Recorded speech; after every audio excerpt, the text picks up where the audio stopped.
Dahulu, Kalimantan merupakan tempat yang tidak aman. Tanpa adanya aturan dan hukum rimbalah yang berlaku. Perang antar suku dan desa, hingga praktek perburuan kepala masih sangat sering terjadi di zaman itu. Pada masa itu, sistem perbudakan atau yang disebut jipen rata-rata masih diterapkan oleh masyarakat suku Dayak. Seorang jipen atau budak berada dalam strata sosial terendah. Seluruh hidup bahkan nyawanya adalah milik tuannya. Dalam video ini, kita akan bercerita tentang sebuah peristiwa dramatis, tentang seorang budak dan pembalasan dendam.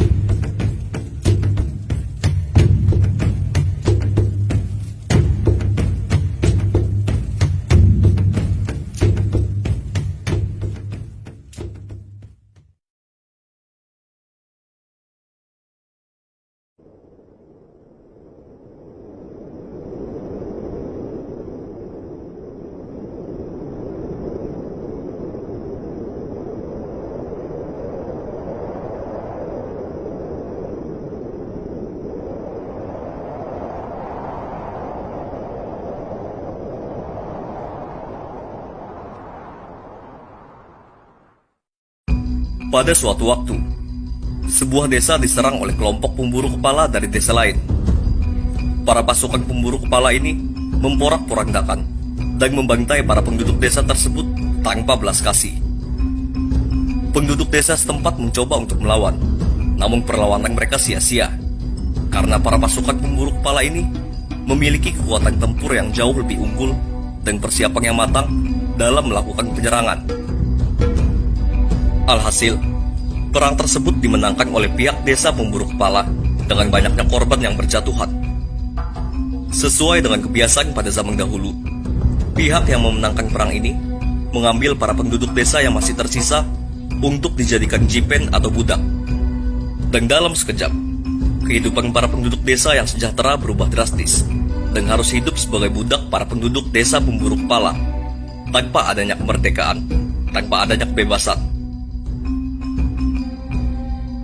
Para penduduk yang gugur karena serangan tersebut juga dikumpulkan kepalanya untuk menjadi jipen tumbal dalam prosesi tiwah penduduk desa pemburu kepala. Di antara para korban tersebut, ada seorang wanita yang sedang hamil tua, yang perutnya terkena tebasan, sehingga bayi dalam perut wanita itu keluar. Dan ajaibnya, bayi tersebut selamat. Kejadian tersebut disaksikan oleh seekor anjing yang kemudian merasa kasihan, sehingga anjing tersebut berlari menyelamatkan bayi tersebut dari kekejaman para pemburu kepala. Bayi yang diasuh dan dibesarkan oleh seekor anjing ini kemudian dinamakan Hangki.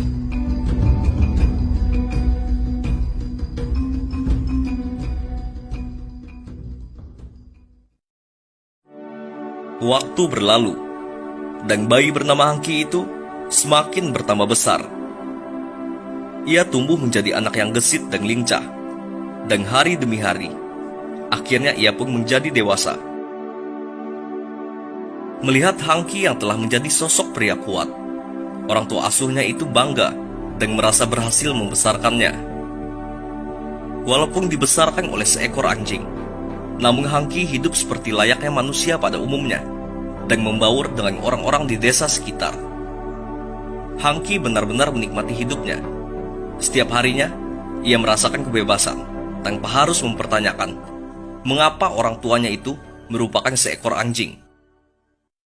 Sampai suatu ketika, Hangki sedang bepergian, dan di tengah jalan, ia bertemu dengan seseorang yang tahu mengenai asal-usulnya.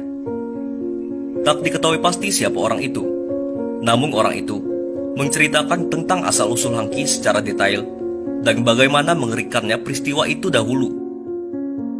Serasa tak percaya dengan semua kisah itu, Hangki pun bergegas menemui orang tua asuhnya untuk menanyakan terkait kebenaran cerita tersebut.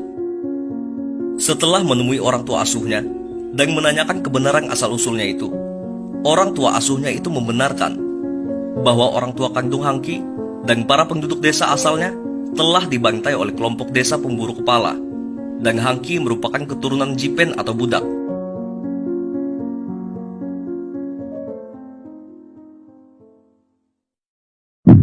Setelah mengetahui semua kenyataan pahit itu, Hangki pun terbakar amarah, dan muncullah niat untuk membalas dendam.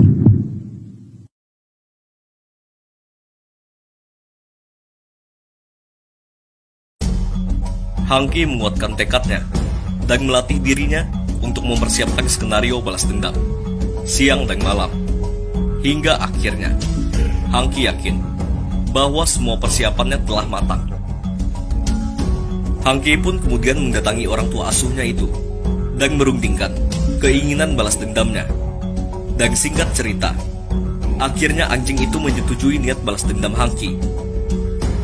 Anjing itu kemudian memberikan sebuah penyang atau jimat yang bernama penyang asuh, sehingga Hangki memiliki kecepatan, keberanian, ketajaman, dan naluri seperti anjing. Setelah semua itu, Hangki pun berangkat ke desa para pemburu kepala untuk membalaskan dendamnya sebagai seorang keturunan Jipen.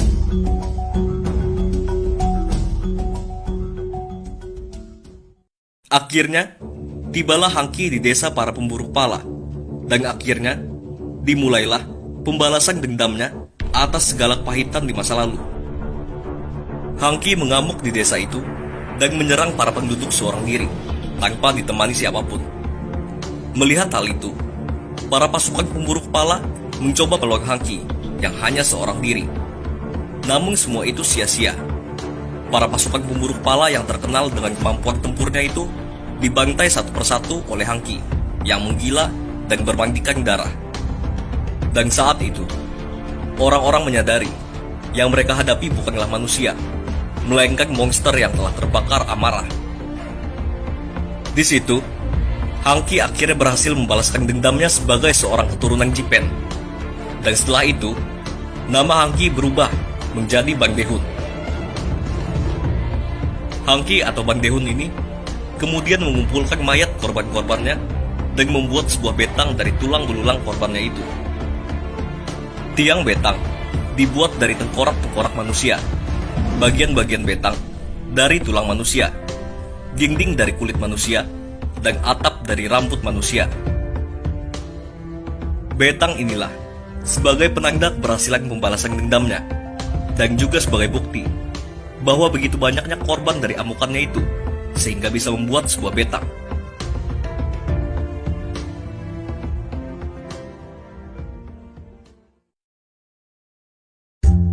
Kisah epik seorang Hangki atau Bang Dehun menjadi kisah yang terkenal, dan ia menjadi orang yang paling ditakuti di zamannya, di mana ia yang sebagai keturunan seorang Jipen bisa melepas semua belenggu turunan dan memerdekakan dirinya sendiri.